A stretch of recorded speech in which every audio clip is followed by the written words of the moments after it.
சற்றுமுன் வெளியான தகவல். கலைஞர் மகளிர் உரிமை தொகையில் பெண்களுக்கான முக்கிய அப்டேட் வந்துவிட்டது. தமிழ்நாடு அரசால் பெண்களுக்காகவே நடைமுறைப்படுத்தப்பட திட்டம்தான் கலைஞர் மகளிர் உரிமை தொகை திட்டம்.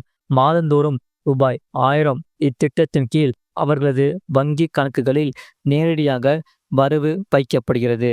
இப்போது வரை 1.15 கோடி பெண்கள் இத்திட்டத்தில் பயனாளிகளாக இருக்கின்றன. அந்த வகையில் புதியவர்கள் இத்திட்டத்திற்கு இப்போது விண்ணப்பிக்கலாம். அதாவது கடந்த முறை கலைஞர் மகளிர் உரிமை தொகை திட்டத்தில் சேர்க்கப்படாமல் விடுபட்டவர்கள், எல்லா தகுதிகள் இருந்து புதிதாக ரேஷன் கார்டு பெற்றவர்கள் இப்போது விண்ணப்பிக்கலாம். அந்த வகையில் அரசு பணியில் இருந்து ஓய்வு பெற்று ஆண்டுக்கு 2.5 லட்சம் ரூபாய்க்கு கீழ் ஓய்வூதியம் பெறுபவர்கள், குடும்பத்தில் ஓய்வூதியம் பெறுபவரை தவிர்த்து மற்ற தகுதியான பெண்கள் இருப்பின் அவர்கள் விண்ணப்பிக்கலாம். முழு வீடியோ லிங்க் கீழே இருக்கு. அதை கிளிக் பண்ணி பாருங்க. மறக்காம லைக் பண்ணிக்கோங்க.